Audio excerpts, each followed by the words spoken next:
તો કેમ છો મિત્રો? હું આશા કરું છું કે તમે બધા મજામાં હશો. બરાબર.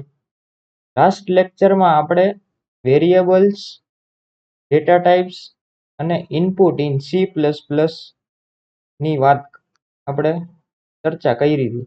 બરાબર.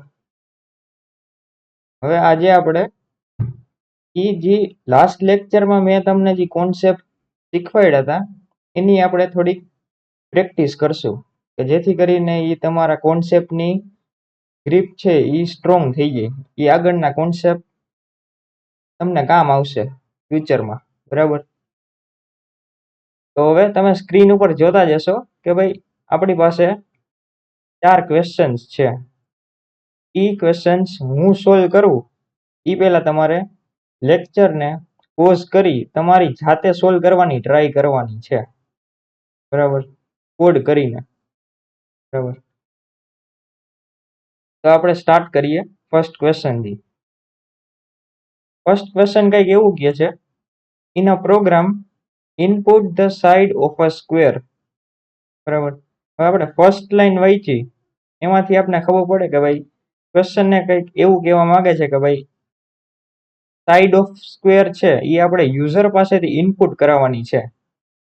મેં લાસ્ટ લેક્ચરમાં ઇનપુટ જ્યારે આપણે એનો ઇનપુટનો પાર્ટ ભણ્યો સૌથી લાસ્ટમાં, બરાબર, ત્યારે આપણે એ જ ઇનપુટ કરાવી દીધી. બરાબર. હવે આ ક્વેશ્ચનમાં આપણે સ્ક્વેરની સાઈડ ઇનપુટ કરાવવાની છે. બરાબર. પછી ક્વેશ્ચનમાં શું કીધું છે, you have to output the area of the square. બરાબર. એટલે સ્ક્વેરનો એરિયા તમારે ફાઇન્ડ કરવાનો છે. બરાબર. એટલે આપને બે હીરો મળી ગયા. મેં તમને ફ્લો ચાર્ટ્સ અને એલ્ગોરિધમ વાળા ચેપ્ટરમાં આપણે કીધું હતું કે ભાઈ ઇનપુટ અને આઉટપુટ આપણા બે હીરો છે. બરાબર. એ બે આપને મળી ગયા એટલે આપણો ક્વેશ્ચન સોલ્વ થઈ જશે. બરાબર. હવે સૌથી પહેલા તો આપણે સાઈડ ઇનપુટ લેવાની છે. બરાબર. એટલે એ આપને ખબર જ છે ભાઈ સાઈડ કેવી રીતના ઇનપુટ લેવાની. આપણે કોડ લખીએ ઇન્ટ સાઈડ. બરાબર.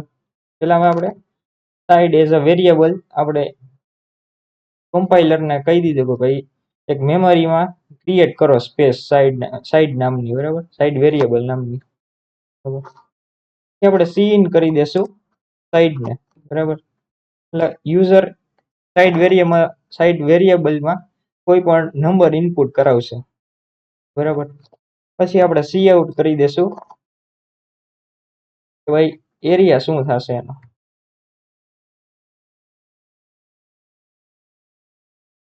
એરિયા આપને એની ફોર્મ્યુલા ખબર જ છે કે ભાઈ સાઈડ ઇન્ટુ સાઈડ.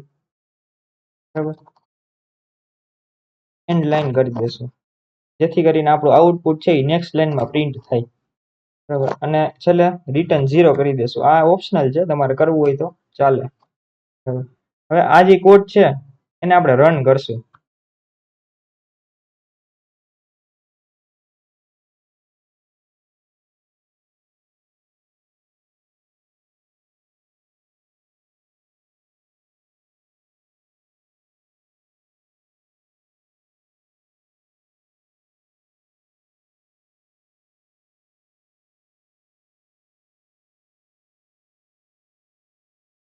હવે આપણે આમાં કોઈ પણ સાઈડ નાખશું, ધારો કે 2 નાખી દઈએ.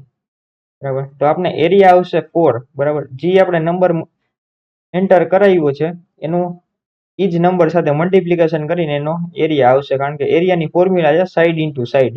બરાબર.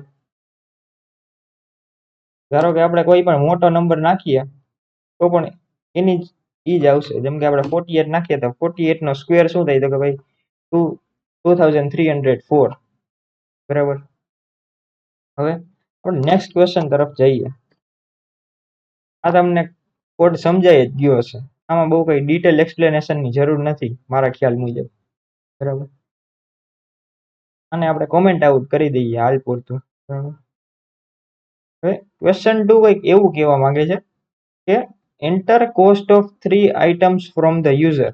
બરાબર. જો ફર્સ્ટ લાઈન તમે વાંચી એમાંથી જ આપણો એક હીરો મળી ગયો કે ભાઈ 3 આઈટમ છે જેનું તમારે યુઝર પાસેથી ઇનપુટ લેવાનું છે, બરાબર.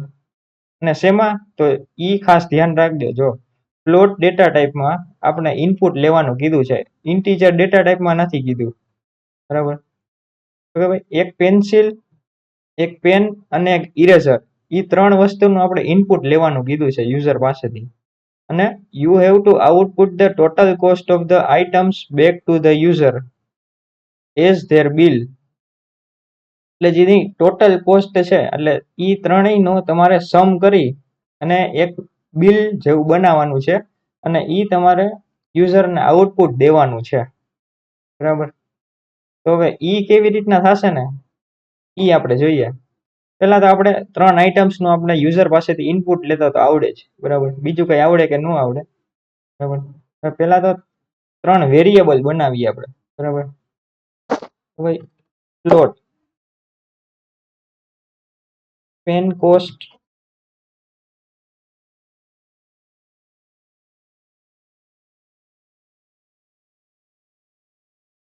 પેન્સિલ કોસ્ટ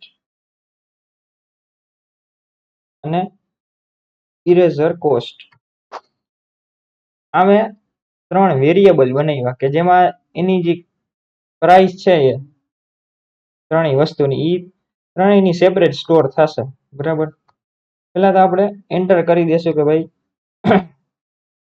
ત્રણેયની પ્રાઇસ આપણે યુઝર પાસેથી એન્ટર કરાવશું, બરાબર.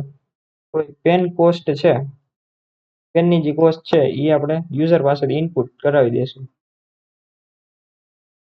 પછી છે પેન્સિલ, પેન્સિલની કોસ્ટ છે એ પણ આપણે યુઝર પાસેથી ઇનપુટ કરાવી દઈશું. અને થર્ડ છે ઇરેઝર કોસ્ટ. આ ત્રણેય પહેલા આપણે યુઝર પાસેથી ઇનપુટ કરાવ્યું, બરાબર.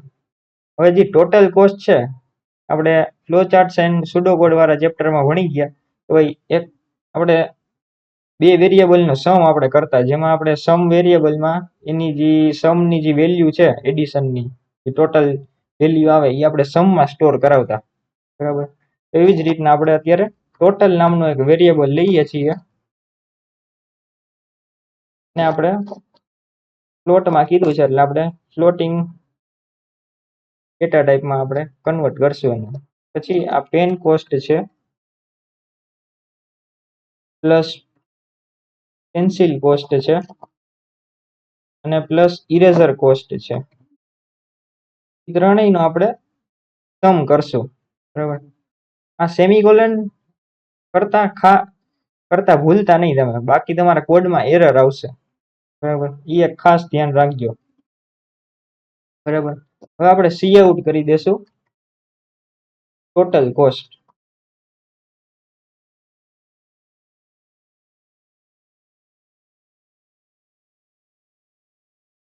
બરાબર.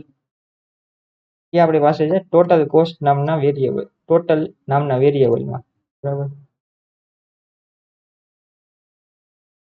એન્ડ લાઈન કરાવી દેશું, બરાબર. અને આમાં પેલા આ તમને સમજાવી દઉં. હવે આનો આપણે આઉટપુટ જોઈએ, ભાઈ આનો આઉટપુટ આપણે કેવી રીતના શું મળે છે. પેલા તો આપણે 3 વેરિયેબલ છે એમાં આપણે પ્રાઇસ આપણે એન્ટર કરી દઈએ છીએ. ધારો કે 21 છે એ પેનની કોસ્ટ છે, 45 છે એ પેન્સિલની કોસ્ટ છે, ઇરેઝરની કોસ્ટ છે 10 રૂપીસ, બરાબર. હવે આનો જો તમે ટોટલ જોશો તો એ 76 થતો હશે, બરાબર. એટલે હવે આ એક મિની કેલ્ક્યુલેટર જેવું તમારી પાસે બની ગયું, બરાબર. હવે આમાં જો તમને 18% જીએસટી તમને કીધું હોત કે ભાઈ તમે 18% જીએસટી છે દરેક આઈટમમાં, એ તમે એડ કરીને પછી એની પ્રાઇસ તમે કરો, તો એ તમે કેવી રીતના કરશો? 18% ની કરવા માટે આપણે ખબર જ છે 18% આપણે કેમ નીકળે. 18 ઇન્ટુ જે તમારી પેન્સિલ અથવા ઇરેઝર જેની કોસ્ટ હોય ને મલ્ટીપ્લાય કરીને ડિવાઈડ બાય 100 કરી નાખવાનું. એ હમણાં આપણે જોઈએ ફોર્મ્યુલાથી.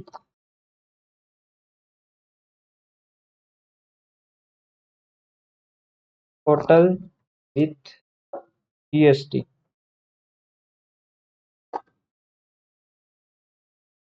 બરાબર.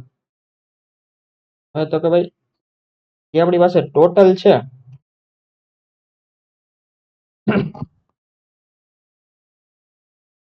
ને આપણે 18% જીએસટી એટલે 0.18 થશે. 18/100 કરશો તમે તો 0.18 આવે ઇન્ટુ ટોટલ કરી દેવાનું છે તમારે. બરાબર, એની લાઈન કરી દેશું.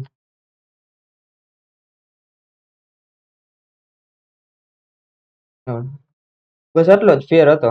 એક લાઈન તમારે એડ કરવાની જરૂર હતી અને લાસ્ટમાં તમારે રિટર્ન 0 તમારે લખી નાખવાનું. એ ઓપ્શનલ છે, તમે લખો તો એ તમારો કોડ સાચો જ પડશે અને ન લખો તો એ સાચો જ પડશે. બરાબર, આપણે એકવાર ક્લિયર કરાવી ટર્મિનલને, એકવાર આપણે આઉટપુટ જોઈ લઈએ.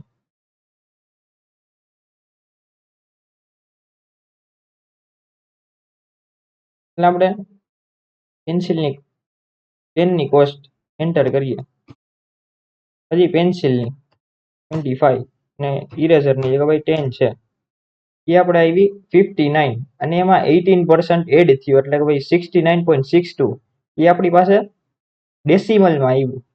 ડેસિમલમાં કેમ આવ્યું? કેમ કે આપણે ફ્લોટ નામનો લીધો છે ડેટા ટાઈપ, એટલે ઇન્ટીજર લીધો હોત તો ખાલી 69 પ્રિન્ટ થાત. બરાબર, એટલો જ ફેર હતો. આ કોડને હવે આપણે કમેન્ટ આઉટ કરી દઈએ અને હવે આપણે નેક્સ્ટ ક્વેશ્ચન તરફ જઈએ. બરાબર, હવે થર્ડ ક્વેશ્ચનમાં આપણે શું કહે છે તો કે ભાઈ બિલ્ડ સિમ્પલ ઇન્ટરેસ્ટ કેલ્ક્યુલેટર. હવે આ ક્વેશ્ચન આપણે જોઈ જ ગયા છીએ આપણે ફ્લો ચાર્ટ્સ એન્ડ સુડોકોડ નામના ચેપ્ટરમાં. બરાબર, હવે એમાં આપણે ખબર જ હતી કે ભાઈ ઇનપુટમાં આપણે પ્રિન્સિપલ, રેટ અને ટાઈમ આપણે દીધેલો હોય.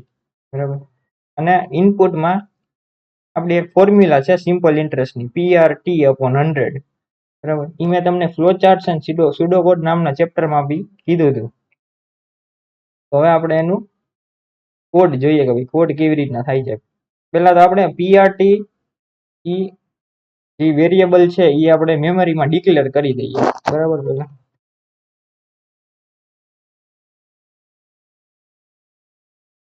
PR અને T. બરાબર, તમે સ્મોલમાં કરો અથવા તો કેપિટલમાં કરો એમાં કોઈ કહેશે નહીં કે ભાઈ એમાં કોઈ લિમિટેશન્સ નથી. બરાબર, પેલા તો આપણે સી ઇન કરી દઈએ ટી ને.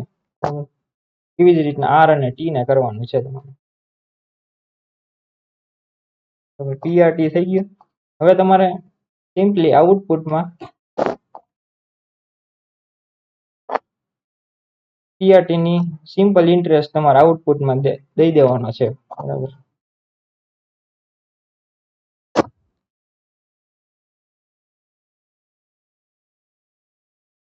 E asterisk R asterisk T upon 100. બરાબર, એન લાઈન. આ થઈ ગયો તમારો કોડ. સિમ્પલી એમાં કઈ કરવાનું જ નથી. સિમ્પલી 3 વેરિયેબલને એઝ અ ઇનપુટ લેવાનું છે અને સિમ્પલ ઇન્ટરેસ્ટની ફોર્મ્યુલા તમારે અહીંયા લેવાની છે. બરાબર, એટલું જ સિમ્પલ હતું. આપણે એકવાર રન કરીને જોઈએ.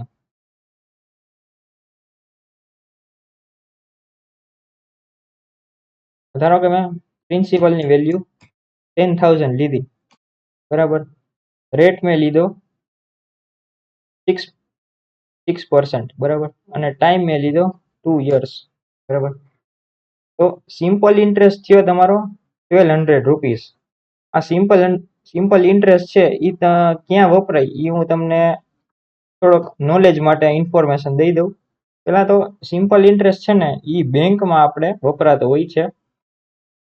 ભાઈ તમે પ્રિન્સિપલ એટલે કે ભાઈ તમે કેટલા રૂપીસ છે એ તમારે બેંકમાં તમે રોક્યા. બરાબર, હવે રેટ છે એ બેંક ડિસાઈડ કરતી હોય કે ભાઈ કેટલા ટકા રેટ હોય. જનરલી આપણે 6 થી 7.5 અથવા તો 8% હોય બેંક આપણે એટલું રિટર્ન રેટ દેતી હોય. બરાબર, આપણા પ્રાઇસનું. અને ટાઈમ છે એ તમે કેટલા વર્ષ સુધી તમારા પૈસા એમાં મૂકો. બરાબર, એ તમને ટાઈમ હોય છે તમારો, અને એના ઉપરથી આપણે ઇન્ટરેસ્ટ કેટલું મળે છે ને એ આપણને ખબર પડે કે ભાઈ 1200 રૂપીસ એ આપણે ઇન્ટરેસ્ટ મળ્યું કોના ઉપર, તો કે ભાઈ 10,000 રૂપીસ ઉપર, બરાબર. આપણે એફડી કરતા હોય તો એની માટે હોય છે સિમ્પલ ઇન્ટરેસ્ટ, બરાબર. હવે આ કોડને આપણે કમેન્ટ આઉટ કરી દઈએ અને આપણે નેક્સ્ટ ક્વેશ્ચન તરફ જઈએ, જે આપણો લાસ્ટ ક્વેશ્ચન છે. Write a program to calculate the area of a circle, બરાબર. એરિયા ઓફ અ સર્કલ આપણે કેલ્ક્યુલેટ કરવાનો છે, સર્કલ ને એરિયા, બરાબર. હવે એમાં આપણા હીરો કોણ કોણ છે એ આપણે જોઈ લઈએ. હવે ઇનપુટ છે આર, બરાબર. એરિયા ઓફ સર્કલની તમને ફોર્મ્યુલા ખબર જ હશે કે ભાઈ પાઈ આર સ્ક્વેર, બરાબર. પાઈ આર ઇન્ટુ આર, 2 વાર આર થી મલ્ટીપ્લાય કરી અને પાઈ થી તમારે મલ્ટીપ્લાય કરી દેવાનો છે, બરાબર. ઇનપુટ અને આઉટપુટ આપણે ખબર પડી ગઈ, બરાબર. હવે પેલા તો આપણે રેડિયસ છે એ ઇનપુટ લઈ લઈએ યુઝર પાસેથી, ફ્લોટ ડેટા ટાઈપમાં. એક રેડિયસ નામનો મેં વેરિયેબલ સ્ટોર કરાવ્યો કમ્પાઇલરમાં, બરાબર.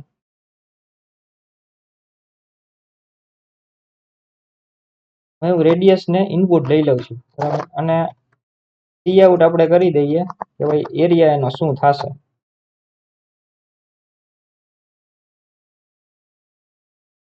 સિમ્પલી તમારે પાઈ છે એની બદલે તમે 22/7 પર લખી શકો, તમને ખબર જ હશે, મેથ્સમાં તમે ભણી ગયા હશો.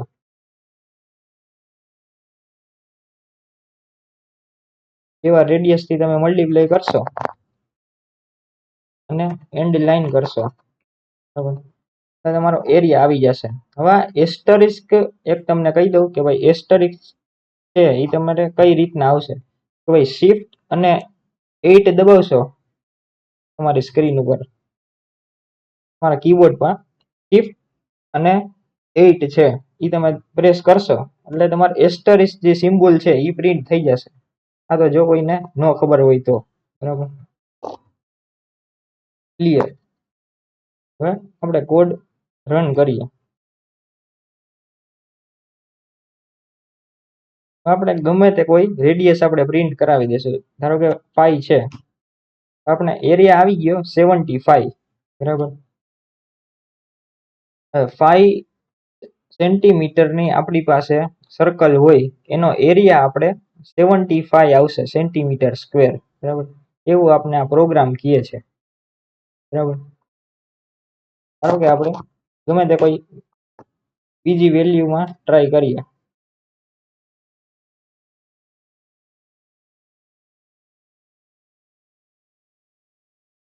જેમ કે ભાઈ જે 7 છે એનો એરિયા આવ્યો આપણી પાસે 147, બરાબર. પાઈ આર સ્ક્વેર કર્યું એટલે, બરાબર. આ હતા આપણા થોડાક પ્રેક્ટિસ ક્વેશ્ચન્સ. નેક્સ્ટ લેક્ચરમાં આપણે કંઈક નવું શીખશું, બરાબર. અને આ વિડીયોમાં જો તમને મારા બધા ક્વેશ્ચન્સ પ્રેક્ટિસ ક્વેશ્ચન્સ છે એ પ્રોપરલી સમજાઈ ગયા હોય તો આ વિડીયોને લાઈક કરી દેજો, પ્લસ કોમેન્ટ કરી દેજો કે હા ભાઈ બરાબર સમજાઈ ગયા છે, બરાબર. અને મારી યુટ્યુબ ચેનલ છે એને સબસ્ક્રાઇબ કરી દેજો અને બેલ આઇકન પ્રેસ કરજો કે ભાઈ જેથી તમને કોઈ પણ મારા નવા વિડીયો છે એ મિસ ન કરો તમે, બરાબર.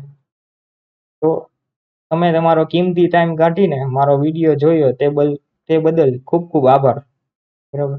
Thank you.